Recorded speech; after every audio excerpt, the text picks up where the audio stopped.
इधर ध्यान, ये अपन ने समझा था सेंट्रीपिटल एक्सीलरेशन। सेंट्रीपिटल एक्सीलरेशन वो एक्सीलरेशन होता है जब बॉडी सर्कुलर मोशन करती है और वो सेंटर की तरफ लगता है ना। जैसे अगर बॉडी यहाँ घूम रही है, इसकी वेलोसिटी की डायरेक्शन इधर होगी, इधर होगी, इधर होगी, इसी पॉइंट पर देखेंगे तो इस पर एक अंदर की तरफ एक एक्सीलरेशन लग रहा होगा, जो अपन ने कल निकाला भी था। एक अंदर की तरफ लगता है, इसे AC बोलते हैं। ये जो एक्सीलरेशन है सेंट्रीपिटल एक्सीलरेशन बोलते हैं ये, ठीक है। और कितनी वैल्यू निकाली थी इसकी अपन ने कल? निकाली थी ना कल अपन ने निकाला था इसकी वैल्यू, सेंट्रीपिटल एक्सीलरेशन की वैल्यू याद है? वो यहाँ पे अपन ने एक V1 वेक्टर था, इधर पे V2 था, है ना, V2 था इधर V1 था, ये एंगल डेल्टा थीटा था, है ना, ये जो डिस्टेंस थी डेल्टा R था, हाँ कि नहीं? देखो फिर से एक बार वहीं से चालू करते हैं। इसमें देखो ये पॉइंट A था, ये B था। एक बार यहाँ पे फिर से देख लो, ये ट्रायंगल जो दिख रहा था अपन को, एक यहाँ पे जो दिख रहा है OAB, इसमें डेल्टा R है, ये था कितना, OR भी R था और OB भी R था कि नहीं? क्योंकि वो सर्किल की रेडियस है, दोनों बराबर होंगी। और एक अपन ने वेलोसिटी का डायग्राम बनाया था, तो चेंज इन पोजीशन है यार वो डेल्टा R, या उसे अपन ने रिप्रेजेंट कर दिया डेल्टा R, जो लिखना हो वो लिख दो, उससे दिक्कत नहीं। एक्स भी लिख सकते हैं, डेल्टा X चेंज है, डिस्प्लेसमेंट है वो। हाँ इधर पे देखो इसकी वैल्यू V2 थी और फिर इसके बाद क्या था, इधर पे देखो ये वेक्टर था V, कितना था इधर पे, ये V1 था, ये जो था ये वाली ये डेल्टा V था। और हमें पता है कि V1 का जो मैग्नीट्यूड है V2 का मैग्नीट्यूड दोनों बराबर है, वो सपोज करो V है, ये माना था अपन ने। और अपन ने ये भी प्रूव किया था ये दोनों ट्रायंगल जो है वो क्या थे, सिमिलर है, तो इनका जो करस्पॉन्डिंग साइड का रेशियो होगा वो बराबर होगा। मतलब इस वाले की साइड का रेशियो कितना था, इस वाली की डेल्टा V था ना, डेल्टा V, और इस वाली की साइड ये वाली थी डेल्टा R। इस वाले की कोई भी साइड ले लो, इसकी अपन ये वाली साइड ली और इसकी वाली साइड ली, इस तरह अब इसकी वाली साइड ले लो, ये दूसरी वाली, और एक इसकी साइड ले लो, कोई भी ये वाली ले लेते हैं। और हमें पता है V1 की वैल्यू V1 और V2 की वैल्यू V है, तो हम यहाँ पे लिख सकते हैं V1 लिखना था एक्चुअली में, तो अपन ने V लिख दिया, लिखे V अपॉन नीचे क्या लिखेंगे R, ये लिखा था। तो यहाँ से डेल्टा V की वैल्यू क्या आई थी, इस पे यहाँ ले जाएंगे V upon R into delta R। फिर हमने दोनों तरफ डेल्टा T से डिवाइड किया था, दोनों तरफ हमने T से, टाइम से, तो delta R by delta T, ठीक है। ये डिफरेंशिएशन नहीं है अभी, ये सिर्फ क्या है। और डेल्टा V बाई डेल्टा क्या होता है, चेंज इन वेलोसिटी अपॉन में टाइम, इसे बोलते हैं अपन एक्सेलरेशन। तो इसे अपन ने रिप्लेस करी, इसे लिखेंगे A, और V बाई R तो है इधर पे, और del R by delta T क्या है, ये है चेंज इन पोजीशन अपॉन में टाइम। तो change in position upon time होता है वेलोसिटी, मतलब ये भी V हो जाएगा ये। तो ये मैंने लिखा भी था कल, delta R upon delta T लिखा था V, और delta V by delta T था A, ये लिखा भी था कल। तो यहाँ से क्या फार्मूला आ गया, V स्क्वायर बाई R, ठीक है ये। और इसी को अपन AC बोलते हैं, सेंट्रीपिटल एक्सीलरेशन। ये अपन ने कल डेरिवेशन किया था यहाँ तक, ठीक है, ये तो सबका लिखा हुआ है यहाँ तक। AC बराबर V स्क्वायर बाई R, ये सेंट्रीपिटल एक्सीलरेशन का वैल्यू है, इसको याद भी रखना है। अब देखो एक रिलेशन हम लोगों ने, अब तुम लोगों को याद है कि नहीं हुआ, थोड़ा सा सर्कुलर मोशन बताया था, V बराबर होता है R ओमेगा, या ओमेगा R होता है, ठीक है। तो यहाँ पे अगर रख देंगे तो एक और रिलेशन मिलेगा, या V की जगह पे ओमेगा R का स्क्वायर, नीचे R है, तो AC इसका स्क्वायर करेंगे, omega square R square upon में R, तो ये एक R निपट जाएगा, तो कितना आएगा, इतना आएगा। तो एक फार्मूला ये भी है। तो दो फार्मूले इसके, अगर एंगुलर वेलोसिटी दी, एंगुलर वेलोसिटी मतलब ओमेगा, तो एक्सप्रेशन ओमेगा स्क्वायर R करके निकलेगा, और अगर लीनियर वेलोसिटी दे रखी, नॉर्मल वेलोसिटी दे रखी है, तो V स्क्वायर बाई R करके निकलेगा। इसको लिख लो, कल यहाँ तक लिख लिए थे, आज यहाँ से कंटिन्यू करो, ये वाला लिख लो, ठीक है।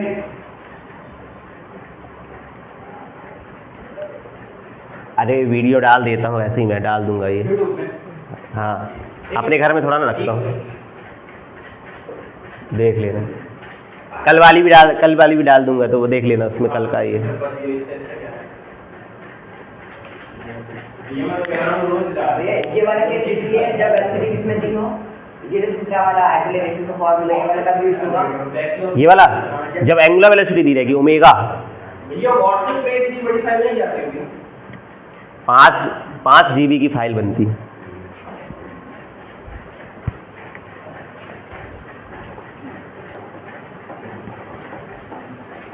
ये हो गया सेंट्रीपिटल एक्सीलरेशन, हो गया v²/r।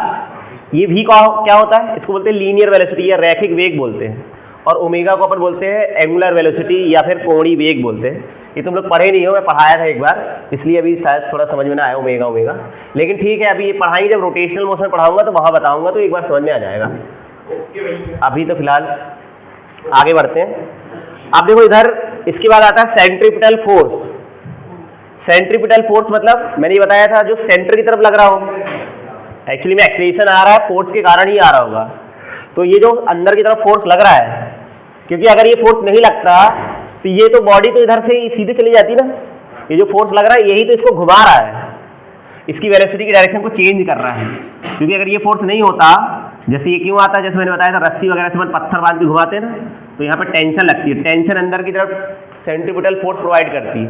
अगर ये रस्सी कभी टूट जाती है तो ये पत्थर यहाँ चला जाएगा सीधा, क्योंकि वो फिर सर्कुलर मोशन नहीं कर पाएगा, क्योंकि उससे सेंट्रीपिटल फोर्स प्रोवाइड करने वाला कोई फोर्स है ही नहीं मिलेगा। तो वो चीज़ है। तो हमेशा जब बॉडी सर्कुलर मोशन करती है तो सेंटर की तरफ एक फोर्स लगता है, जिसे हम लोग क्या बोलते हैं, सेंट्रीपिटल फोर्स बोलते हैं। अब सेंट्रीपिटल फोर्स की वैल्यू क्या होगी, अपन को पता है फोर्स क्या होता है, हमेशा फोर्स होता है मास इंटू एक्सीलरेशन। तो यहाँ पे सेंट्रीपिटल एक्सीलरेशन हो जाएगा। सेंट्रीपिटल फोर्स क्या होगा, मास इंटू सेंट्रीपिटल फोर्स। तो यहाँ पे जो इसमें है ना, इसको क्या बोलते हैं, इसको बोलते हैं हम लोग हिंदी में अभिकेंद्रीय बल। क्या बोलते हैं आशीष, अभिकेंद्रीय बल, ठीक है। तो इसको मास को द्रव्यमान, द्रव्यमान गुणित, और इसको सेंट्रीपिटल एक्सीलरेशन को क्या बोलेंगे, सॉरी यहाँ पे सेंट्रीपिटल एक्सीलरेशन आएगा, क्या लिखेंगे, अभिकेंद्रीय त्वरण, अभिकेंद्रीय त्वरण। तो मास को अपन लोग, बॉडी का मास सपोज करो m है, तो यहाँ m आ जाएगा, और एक्सीलरेशन अपन ने अभी निकाला है, सेंट्रीपिटल एक्सीलरेशन कितना, AC की वैल्यू कितनी है, v²/r। तो यही सेंट्रीपिटल फोर्स हो गया, इसे FC लिखेंगे। FC की वैल्यू कितनी होगी, m v²/r। या फिर ओमेगा वाला लगाए हुए तो AC की वैल्यू क्या लिखेंगे, अगर ओमेगा वाला लगा रहे हो, अगर AC की वैल्यू तुम ω²r ले रहे हो तो फिर FC कितना हो जाएगा, m ω²r। और क्या, जो भी फोर्स है, सॉरी जो भी एक्सीलरेशन है उसमें a से m से मल्टीप्लाई कर दो, द्रव्यमान से, हो जाएगा। क्या निकल आएगा, फोर्स निकल आएगा। या उल्टा, अगर हमको सेंट्रीपिटल फोर्स पता है तो हम सेंट्रीपिटल एक्सीलरेशन भी निकाल सकते हैं, रिलेटेड है ना। तो कोई भी एक चीज पता है तो एक चीज निकाली जा सकती है, इसलिए इन रिलेशंस को याद रखेंगे अपन, लिख लो, है ना, बहुत काम के हैं। इसको अपन ऐसा भी लिख दें तो बुरा ना मानना, v²/r, एक ही बात है ये, ऐसे लिखा हुआ भले, तो v²/r लिख दो तो वही है।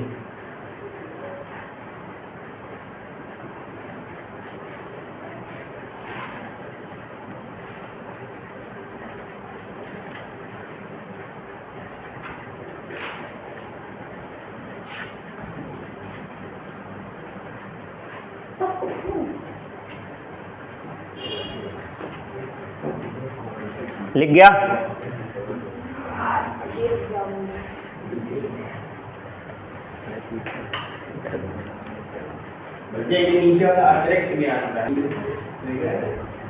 चलो अभी तक देखो, मैंने ये बताया था सेंट्रीपिटल फोर्स क्या है, एक मतलब इसका अलग से वो नहीं होता, मतलब जो सेंटर की तरफ लग रहा होता है वही सेंट्रीपिटल फोर्स होता है ना। मैंने एक बताया था, एक पोस्ट जैसे बताया था, जैसे PM एक पोस्ट है, जिसपे जो बैठेगा वो PM कहलाएगा। नरेंद्र मोदी अभी इस समय है, और भी पहले रह चुके हैं, है ना।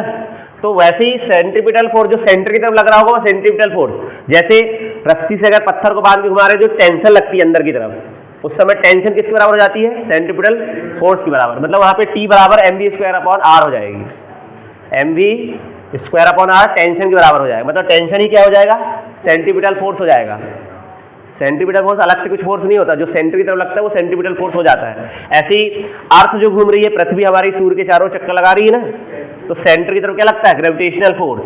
अर्थ और सन के बीच में लगने वाला जो ग्रेविटेशनल फोर्स है वही क्या कर रहा है? अर्थ को एक सेंट्रीपिटल फोर्स प्रोवाइड कर रहा है। तो उस समय जो ग्रेविटेशनल फोर्स है वही सेंट्रीपिटल फोर्स के बराबर होगा। तो ये उसी के अकॉर्डिंग अपने ऑर्बिट में घूम रही है ना। हाँ, ठीक है। ऐसे इलेक्ट्रॉन घूम रहा है न्यूक्लियस के राउंड में, तो न्यूक्लियस मतलब नाभिक और इलेक्ट्रॉन के बीच में लगने वाला जो अट्रैक्शन फोर्स है, इलेक्ट्रोस्टैटिक फोर्स होता है एक्चुअली में, वो वहाँ पे दो चार्ज के बीच में जो फोर्स लगता है उसे इलेक्ट्रोस्टैटिक फोर्स बोलते हैं। स्थिर वैद्युत बल बोला जाता है हिंदी में। स्थिर वैद्युत बल लगता है, वो क्या करता है? वहाँ पे सेंट्रीपिटल फोर्स प्रोवाइड करता है। तो जो अलग अलग सिचुएशन में, जैसे अगर ये मैंने बताया कि अगर रस्सी से बांध के घुमा रहे हैं तो टेंशन ही किसके बराबर है?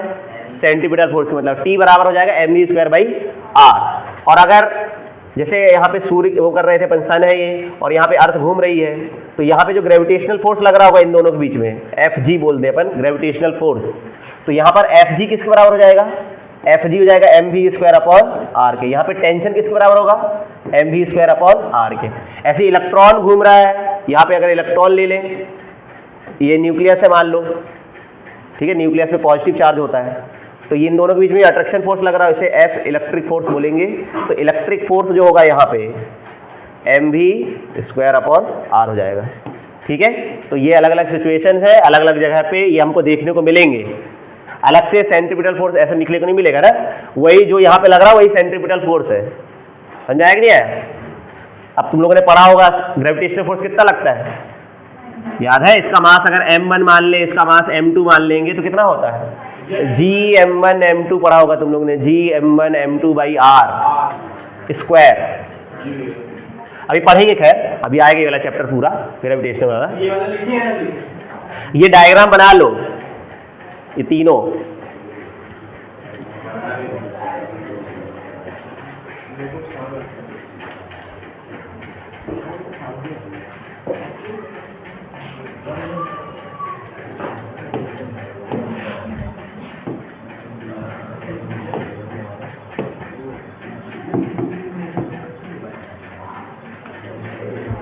फॉर्मूला शीट बनाने वाला फॉर्मूले कहाँ से स्टार्टिंग में बनाने कुछ तो नहीं बात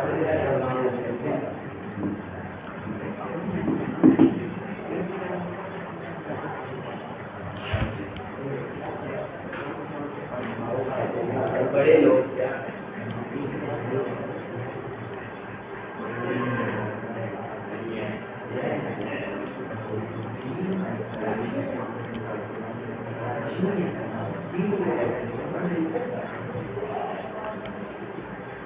ये बीच में ज्यादा क्या हो गया कॉइल लाइन का क्या रे?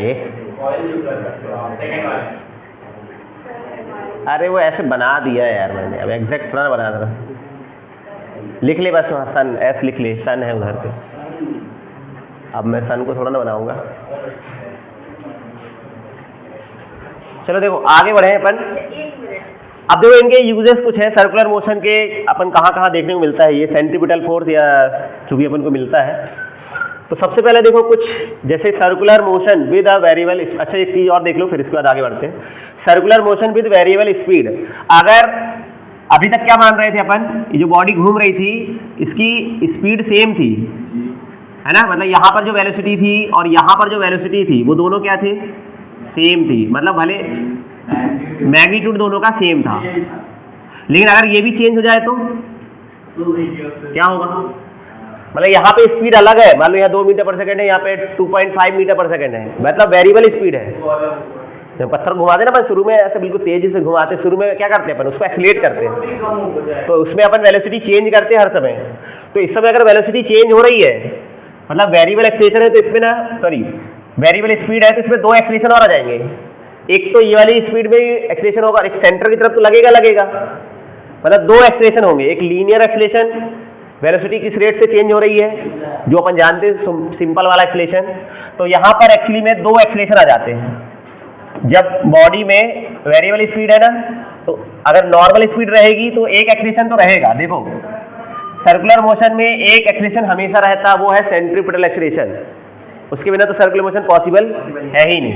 इसके अलावा एक और एक्सीलरेशन हो सकता है, मतलब एक एक्सीलरेशन तो यहाँ रहेगा सेंटर की तरफ, यहाँ पर सेंटर की तरफ लगेगा, AC तो रहेगा कहीं भी बॉडी रहेगी, सेंट्रीपिटल एक्सीलरेशन लगेगा उस पर।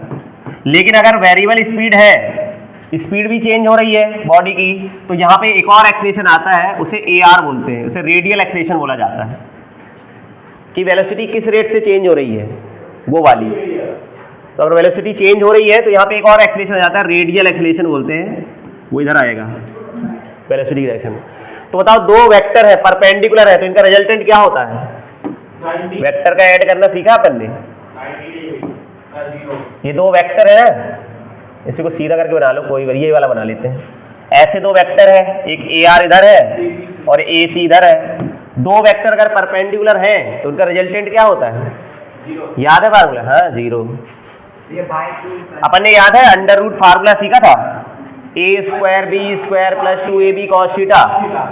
तो इनके बीच में एंगल 90 है, इसका है पहले वाले का स्क्वायर, फिर दूसरे वाले का स्क्वायर, मतलब AC का square plus 2AR AC cos 90, ये हो जाएगा A नेट एक्सीलरेशन निकाला जाएगा।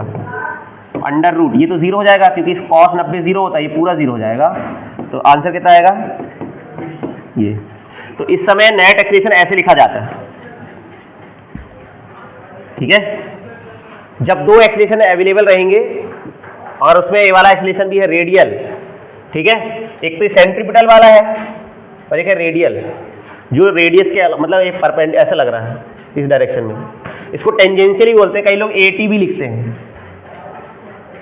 T टेंजेंशियल लिखो ज़्यादा अच्छा, T लिख देता हूँ। टेंजेंशियल मतलब जो टेंजेंट के अलॉन्ग लग रहा है वो ज़्यादा अच्छा, यहाँ पे T लिख देता हूँ, ठीक है।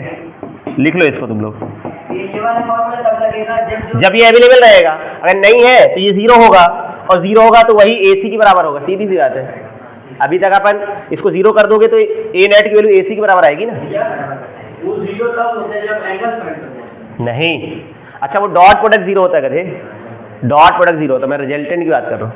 इसको लिख लो ये वाला फार्मूला, अगर अवेलेबल रहेगा तो लेना है, नहीं दिया है तो अच्छी बात है, क्वेश्चन ईजी रहेगा, और दिया है तो ले लेंगे, कंसिडर कर लेंगे।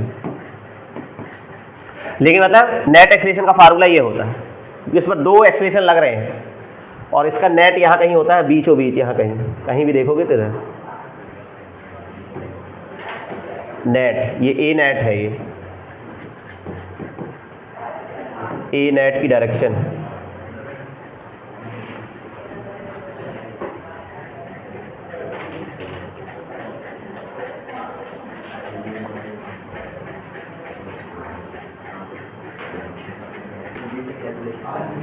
चलो देखो यहाँ ध्यान हो, देखो इसके बिना सर्कुलर मोशन हो ही नहीं सकता, मतलब ये तो हमेशा प्रेजेंट रहेगा। ये हो सकता है या अगर यूनिफॉर्म सर्कुलर मोशन है, यूनिफॉर्म सर्कुलर मोशन है, इसको बोलते हैं अपन एक समान वृत्तीय गति। एक समान अगर वृत्तीय गति है, एक समान वृत्तीय गति, इसका मतलब क्या है? इसका मतलब यहां पर AC तो रहेगा, AC does not equal to 0 and AT 0 रहेगा, समझे? और अगर नॉन यूनिफॉर्म है तो, नॉन यूनिफॉर्म सर्कुलर मोशन है तो असमान वृत्तीय गति है तो दोनों रहेंगे, मतलब AC तो कभी 0 हो ही नहीं सकता और AT भी इसमें प्रेजेंट रहेगा। ये नॉन यूनिफॉर्म सर्कुलर मोशन बहुत इंपॉर्टेंट पॉइंट है, इसको याद रखना। ये कभी 0 नहीं हो सकता, AC की वैल्यू सर्कुलर मोशन में 0 हो सकता है तो कौन हो सकता है? AT। हाँ, ये वाला एक्सीलरेशन 0 हो सकता है, टेंजेंशियल एक्सीलरेशन, लेकिन AC कभी 0 हो ही नहीं सकता क्योंकि सर्कुलर मोशन होएगा ही नहीं।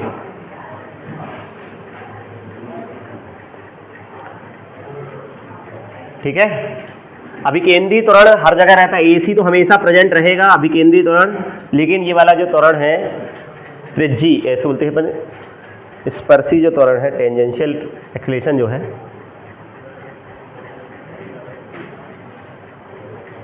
अभी 0 नहीं।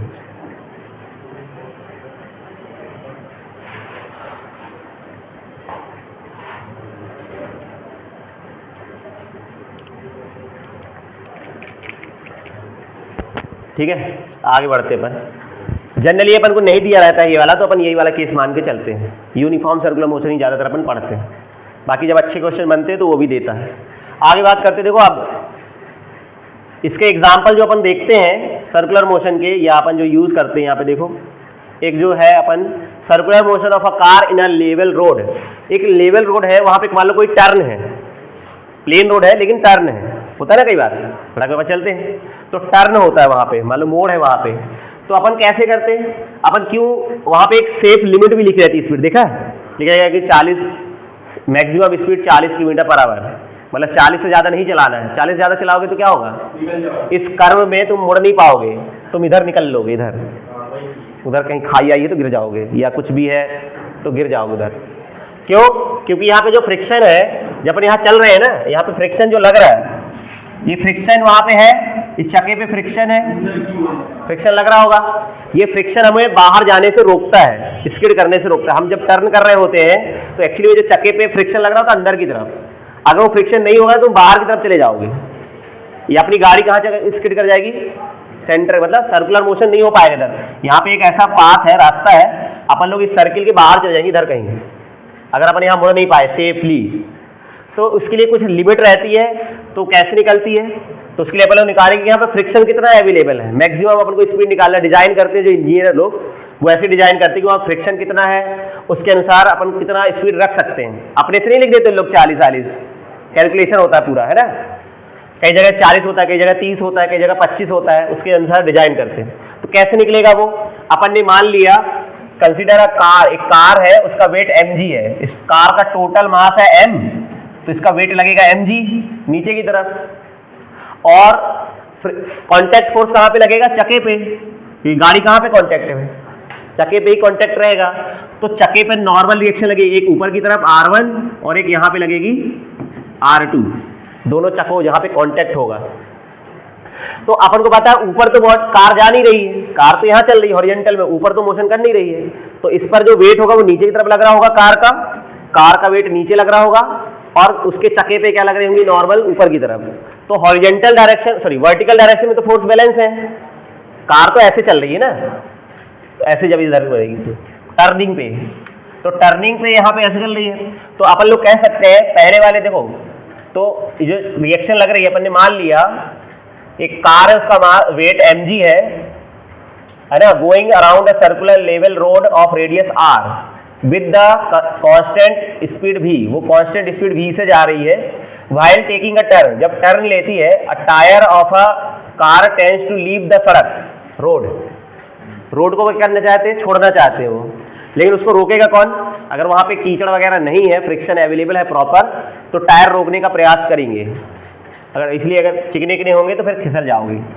Go away from the centre, मतलब वो सेंटर की तरफ मुड़ना नहीं चाहेगा, वो सीधे उस तरफ चला जाएगा, क्योंकि अपन ने पढ़ा हुआ है इनर्शिया, उसका डायरेक्शन भी तो है, वो इस वेलोसिटी से जा रही है एक पर्टिकुलर डायरेक्शन में, अगर उसकी डायरेक्शन नहीं मोड़ेंगे अपन तो वो बाहर चली जाएगी सीधे, ऐसा जाना तो उसको इधर है ना, मोड़ना है मान लो हमको, तो वही है।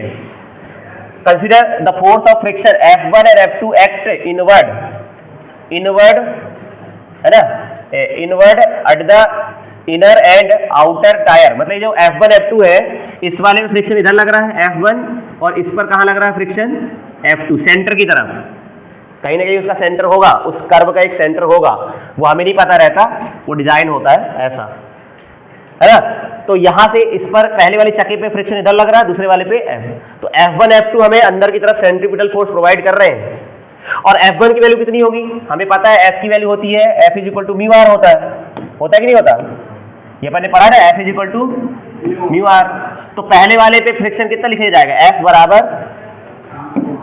F1 बराबर μr1, अब मान के चलते हैं पूरे सड़क पे फ्रिक्शन एक जैसा है, ठीक है, म्यू है, कोएफिशिएंट ऑफ फ्रिक्शन म्यू है, मतलब तो F2 कितना हो जाएगा, μr2, अब टोटल कितना हो गया, अंदर की तरफ फ्रिक्शन टोटल कितना हो गया, F1 + F2, दोनों को जोड़ देंगे, total friction, total F1 + F2, यहाँ पे कितना आएगा, μr1 + μr2, दोनों से म्यू कॉमन ले लो, तो यह आ जाएगा म्यू। और देखो इधर से अभी जो अपन ने देखा था, क्योंकि बॉडी ऊपर तो नहीं जा रही है, तो ऊपर का फोर्स बराबर नीचे का फोर्स, दो फोर्स ऊपर लग रहे हैं R1 और R2 और एक फोर्स नीचे लग रहा है mg, तो R1 प्लस R2 बराबर क्या होगा mg के बराबर। ऊपर दो फोर्स है, ये लिखा हुआ है देखो, total normal reaction balance the weight of the car, मतलब टोटल रिएक्शन होगी R1 प्लस R2 और वो उसको बैलेंस कौन कर रहा है mg बराबर R1 प्लस R2। तो इसका मतलब R1 प्लस R2 mg के बराबर है। तो अपन ने क्या किया था, यहाँ पे F1 F2 को जोड़ा था, तो यहाँ से R1 R2 की वैल्यू यहाँ पे रख दी mg, ये पहली इक्वेशन से R1 प्लस R2 की वैल्यू कितने रख दी है mg, म्यू mg हो गया। अब देखो ये टोटल फ्रिक्शन है, ये टोटल फ्रिक्शन हमको क्या प्रोवाइड कर रहा है, क्या प्रोवाइड करेगा, सेंट्रीपिटल फोर्स। तो ये अभी बताया था ये सेंट्रीपिटल फोर्स के बराबर होना चाहिए, तो म्यू mg बराबर mv स्क्वायर अपॉन r। ये जो फ्रिक्शन की वैल्यू है फ्रिक्शन सेंट्रीपिटल फोर्स से ज्यादा, मतलब ज्यादा या बराबर हो सकती है, कम नहीं हो सकती। अगर ये कम हुआ सेंट्रीपिटल फोर्स से तो प्रॉपर सर्कुलर मोशन नहीं हो पाएगा। तो या तो ज्यादा होना चाहिए या तो मतलब बराबर, कम से कम बराबर तो रहे, है ना। तो यहां पर ये, तो यहां से इसको सॉल्व कर देंगे तो कितना आएगा देखो, म्यू mg की वैल्यू जो होनी चाहिए, मतलब जो अपना फ्रिक्शन है उसकी वैल्यू क्या होनी चाहिए, mg स्क्वायर अपॉन r से क्या होना चाहिए, ज्यादा होना चाहिए, कम नहीं होना चाहिए। रिक्वायर्ड से तो कम नहीं होना चाहिए ना, मिनिमम। भाई जरूरत अगर 10 की तो 10 तो अवेलेबल हो, उससे ज्यादा भले हो जाए 30 30 50 से कोई दिक्कत नहीं है, तो आराम से मुड़ जाएंगे मिनिमम। तो म्यू, इसको सॉल्व करेंगे थोड़ा सा, m से m उड़ गया, देखो m से m उड़ गया तो क्या आ जाएगा देखो, mu g greater than equal to v square upon r. इसको मल्टीप्लाई कर दो इधर पे, तो mu g r greater than equal to v square. इसके बाद सॉल्व कर रहा हूं मैं, इसको छोड़ दो अभी, ये है। इसके बाद ये आएगा mu g greater than equal to v square by r, तो यहाँ से म्यू जी आर की वैल्यू कितनी आएगी, वी स्क्वायर आर। देखो इनइक्वालिटी को थोड़ा चेंज करते हैं, इसको उल्टा लिखेंगे, वी स्क्वायर ये उल्टा हो जाएगा म्यू जी आर, ये पता है ऐसा क्यों कर दिया, v बराबर under root mu g r, ये पढ़ा है तुम लोगों ने। 3 बड़ा है x से, तो इसको x छोटा 3 छोटा है x से, तो अपन उल्टा लिख सकते हैं ना, x बड़ा है 3 से, मतलब तो एक ही है। तो जब उल्टा लिखते हैं ना तो इनइक्वालिटी को चेंज कर देते हैं। अगर हम इसको इधर लिखेंगे, वी स्क्वायर को इधर लिखोगे तो उल्टा लिखना पड़ेगा, इनइक्वालिटी को भी चेंज करते हैं, इनको इनइक्वालिटी बोलते हैं। तो ये आ जाएगा v की वैल्यू, v की वैल्यू इससे क्या होनी चाहिए, इससे कम या बराबर। मैक्सिमम कितना रख सकते हैं अपन, है देखो इसका मतलब क्या है, तो v की जो मैक्सिमम स्पीड है कितनी हो सकती है, v की जो वैल्यू है, v की मैक्सिमम वैल्यू कितनी हो सकती है, under root mu g r, ये लिखा हुआ है देखो, म्यू आर जी, ये मैक्सिमम वैल्यू है। जैसे अगर मैं लिख रहा हूँ ना x की वैल्यू लेस देन 3 है, इसका मतलब क्या है, x की सबसे बड़ी वैल्यू कितनी होगी, 3 ही तो होगी, इससे बड़ी नहीं हो सकती ना। x की वैल्यू 3 से क्या है, छोटी है उसके बराबर, तो मैक्सिमम वैल्यू क्या हो सकती है, सबसे बड़ी वैल्यू 3 ही हो सकती, बाकी तो वैल्यू उससे छोटी होगी। तो यही है, इस v की सबसे बड़ी वैल्यू कितनी हो सकती है, under root mu g r. इतना ही अपन सेफ चला सकते हैं वहां पे, मैक्सिमम स्पीड है अपनी चलने के लिए, इक्वल है तभी तो वो मैक्सिमम स्पीड होगी, मतलब मैक्सिमम अगर इक्वल लगा है तो सबसे बड़ी वैल्यू इसकी कितनी है, म्यू जी आर। जैसे अगर अपन 60 लिखी है वहां पे स्पीड टर्निंग पे 60, तो अपन 60 ही चलाएं, उससे कम चलाओगे तो दिक्कत नहीं है, उससे ज्यादा चलाओगे तो मतलब वो मैक्सिमम लिखी हुई, मैक्सिमम स्पीड है, वो तुम्हारी लिमिट है वहां पे। हाँ, इसका मतलब उसके बाहर तुम बाहर चले जाओगे सड़क के, फिर मिलोगे मरघटाई में या हॉस्पिटल में, तो वहां पे जो स्पीड लिखी होती है वो वी मैक्स लिखी होती है, मैक्सिमम सेफ लिमिट लिखी होती है, मैक्सिमम सेफ स्पीड, या ठीक है टर्निंग पॉइंट पर। ये समझे कि नहीं समझे, और वो निकाल लेते हैं उन लोग ग्रेविटी से डिजाइन करना है, जो भी कोएफिशिएंट ऑफ फ्रिक्शन जितना रखना है उसके अनुसार वैल्यू रखेंगे तो एक वैल्यू निकल के आती है, ठीक है। वो अपना टेंशन नहीं है, वो लोग निकालते रहते हैं। जब वो डिजाइन करते हैं तो उस हिसाब से वो मटेरियल डिजाइन करते हैं, मटेरियल मतलब वहाँ से न्यू डिजाइन हो जाता है, कितना तुमको टर्न रखना है, रेडियस वो डिसाइड हो जाता है। जी की वैल्यू मान लो 10 ले लो, 9.8 लेके लोग कैलकुलेट कर लेते हैं, ठीक है। ये सब करते हैं लोग, इसको लिख लो, है ना, नोट डाउन करो।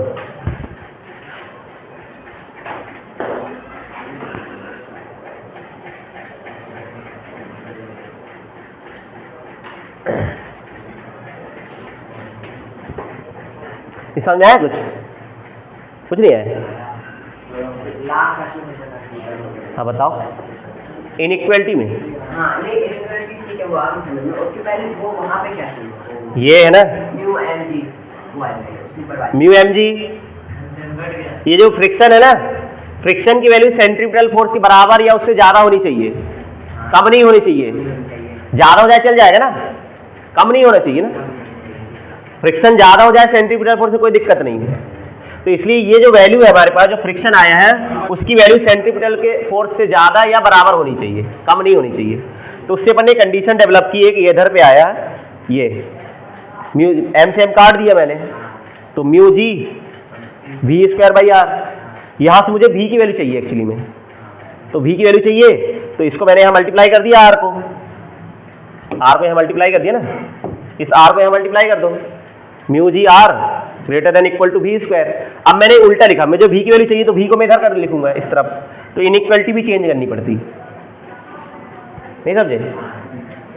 ऐसा जैसे पहले ना 5 बड़ा है 3 से, अगर मैं ऐसा लिख दूंगा उल्टा करके 3 बड़ा है 5, ये तो गलत हो गया ना।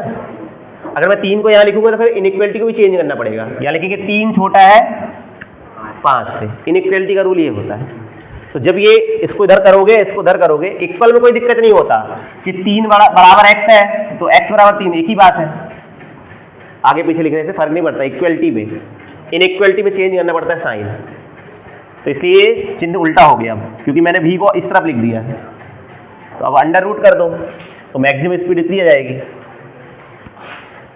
ये पूरा डायग्राम वगैरह सब कुछ बना है। हाँ एग्जाम में आता है कि एक्सप्लेन करो कि maximum calculate the maximum safe speed in level road, तो ऐसे करना पड़ेगा, अपन डायग्राम बना के समझाना पड़ता है।